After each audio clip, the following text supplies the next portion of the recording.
In the meantime, religious leaders have been weighing in on what took place at the Oberlin High School in St. Andrew Wednesday morning. Details in this report. For decades, morning devotion has been a staple in schools across the country. But the events at Oberlin High School Wednesday have prompted a revision of the protocols used by schools. The Ministry of Education in a statement saying, while it encourages devotion, school leaders have a responsibility to exercise caution about the content and likely impact on students.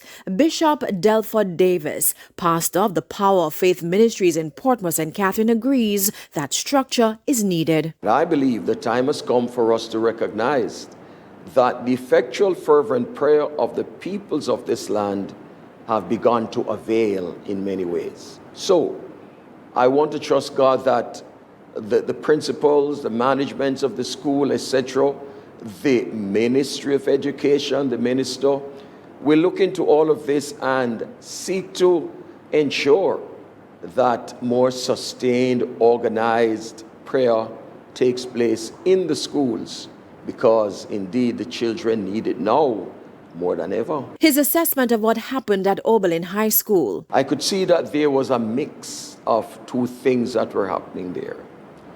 There is no question that the Lord visited with that school in a particular way. But in the midst of it, we could see that the enemy showed up in some of the students, because the presence of the Lord visited because praying persons were there.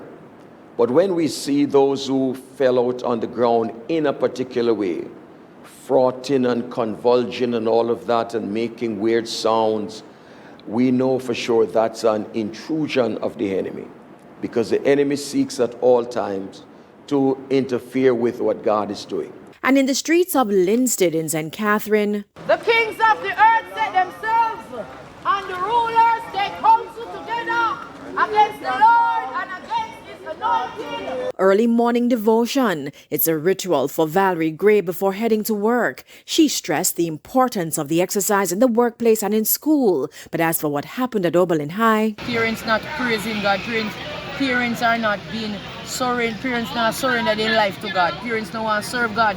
So the children then don't even know what they are coming up against. They don't understand what is happening. Parents don't understand. Parents don't know nothing because they don't serve God. They don't want God. And when you refuse God, you refuse life. In fact, it's what most people were talking about, from why more females than males were disoriented and why teachers were not affected. Then there's the issue of religion. And that's why we are trouble. Religion, salvation, Jesus Christ, not religion. That's why we're in trouble. For religion mix up when you wash your wine in the water. You dirty more. So the more you mix up in a religion, you dirty more for your God. Salvation. Yes, man. When you take out Christ, you must get devil. The Ministry of Education has launched a probe into the incident.